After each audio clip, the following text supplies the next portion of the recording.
Rismond mulai beda pendapat dengan Roy Suryo. Apakah ini tanda bahwa mereka akan pisah jalan?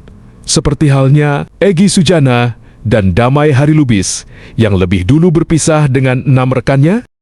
Rismond Sianipar dengan jelas mengatakan bahwa dia tidak setuju dengan Roy Suryo. Sikap Rismond ini kemudian juga disetujui oleh salah satu pendukung Pak Jokowi, yaitu Andi Azwan.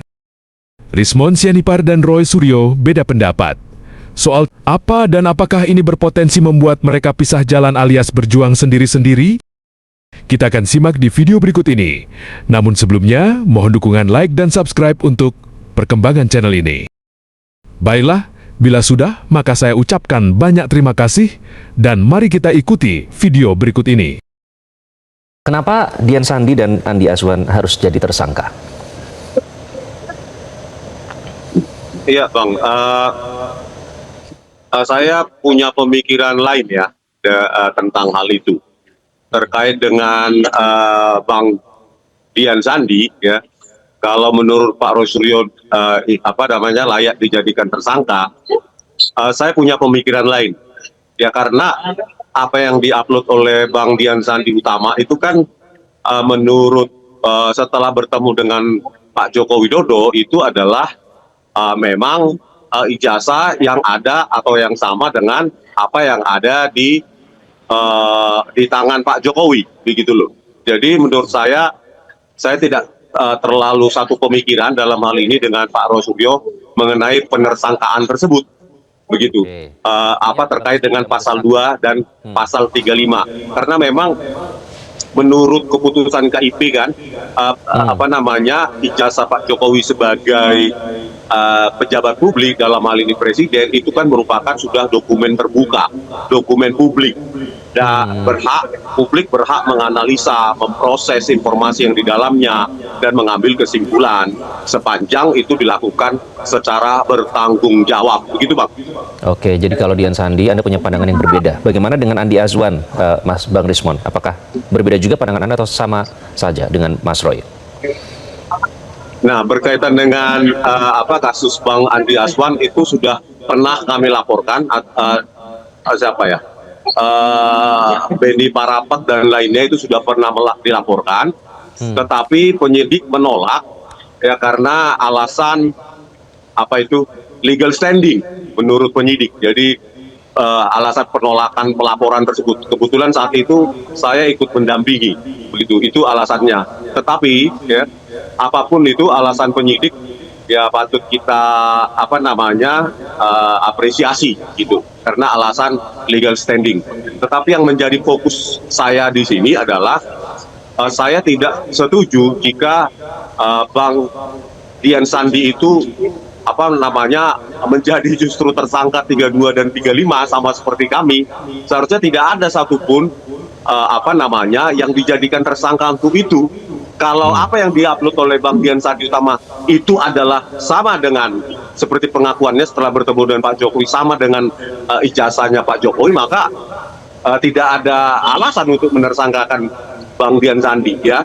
Begitu juga kami yang memprosesnya dari apa yang diupload oleh Bang Dian Sandi Utama.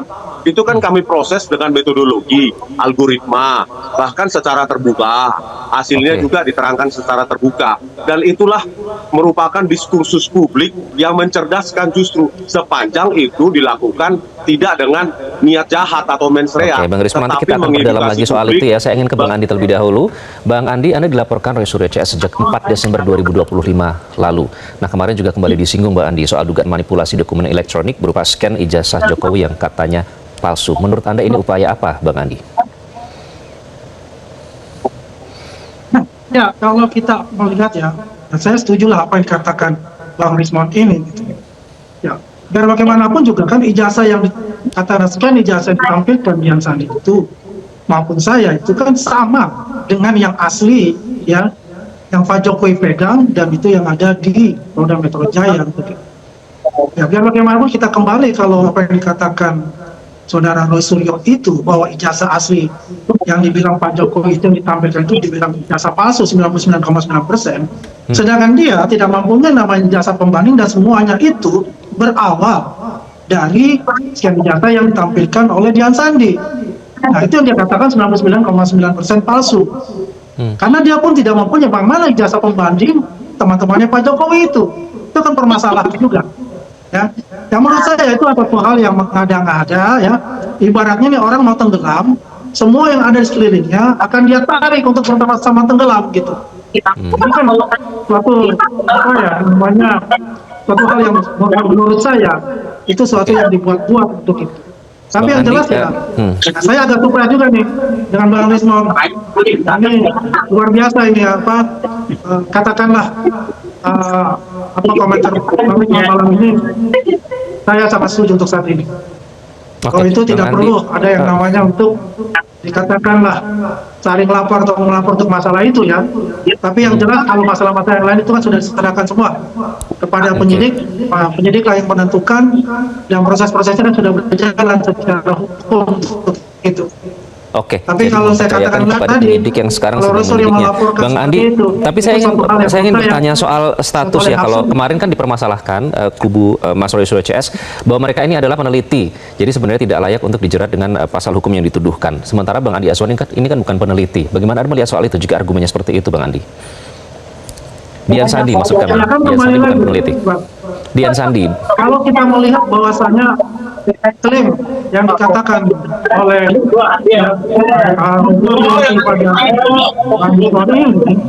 kan ada klaim setiap mereka, dan ini kan sudah dikatakanlah sudah masuk ke ranah hukum untuk itu.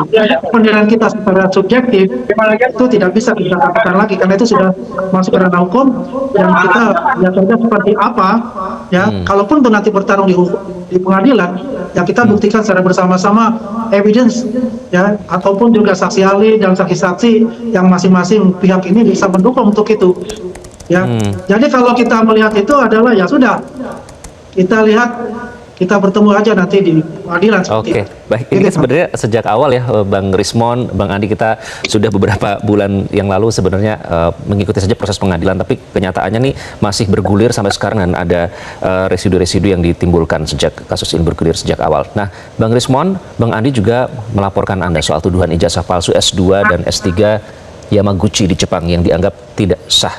Nah, jadi seperti kata Bang Andi tadi ini, kalau akhirnya saya ngelopor ini mau sampai kapan? Bagaimana Anda menanggapinya, Bang Rismon? Iya, itu Bang Andi Aswan untuk melaporkan sebagai seorang warga negara ya. Tetapi perihal tentang Bang Dian Sandi ya, saya ingin menanggapi lebih banyak lagi bahwa sebenarnya kami pernah bertemu di sebuah podcast untuk berbicara tentang hal itu. Cuma saya agak kecewa di mana Bang Dian Sandi itu tidak mengutarakan sumber dari mana beliau mendapatkan sumber file tersebut. Itu hak beliau untuk tidak mengungkapkan kepada kami. Tetapi begini ya, saya secara objektif mengatakan bahwa sebagai peneliti itu harus objektif, bahwa apa yang diupload oleh Bang Dian Sandi Utama sudah saya bandingkan dengan apa yang ditunjukkan oleh Dekan Fakultas Kehutanan, Dr. Sigit Sunarta, maupun apa yang ditampilkan di dalam slide oleh para alumni Fakultas Kehutanan yang merupakan rekan-rekan dari Pak Jokowi. Setelah saya bandingkan, ya, saya analisa, ternyata memang apa yang diupload oleh Bang Dian Sandi Utama ini itu tidak memiliki kejanggalan yang saya dapati, yang berbeda dengan apa yang ditampilkan pada saat alumni tersebut maupun apa yang ditampilkan dalam fotokopi ya, meskipun dalam fotokopi yang ditampilkan oleh Dr. Sigit Sunarta. Nah, oleh karena itu saya berpendapat bahwa menurut saya ini ya Bang ya, saya sedikit tidak sejalan dengan apa yang diungkapkan Bung Roy Suryo, karena secara objektif saya mengatakan tidak ada perubahan gitu. Apa yang diupload oleh Bang Dian Sandi Utama. Ada keraguan soal ijazah Jokowi palsu. Perubahan maksudnya pasal 32 dan 35 tersebut. Kalau terkait dengan sumber dari file tersebut yang menyebabkan itu bisa dilaporkan, saya juga tidak tahu, tidak sampai sedalam itu. misalnya Baik, menyebarluaskan Bang dan Rismon, saya lain-lain, ingin tanya. tetapi mengubah, ya kalau kita bicara mengubah, itu memang saya dapati tidak ada perubahan. Saya harus objektif Oke. mengatakan itu. Tidak ada Artinya, perubahan apa saat yang ini diupload oleh ada Bang Dian keraguan, Sandi Bang Utama Rismon, dengan soal kejadian keaslian sebelumnya gitu, Bang. ijazah Jokowi. Artinya saat ini Anda ragu begitu Iya, Bang. soal tuduhan ijazah palsu Jokowi. Sekarang ada keraguan di situ. Bukan keraguan, Bang. Kita kan bicara tentang penersangkaan Bang Dian Sandi. Di situ kan ada pasal 32 dan 35, mengubah dan segala macam.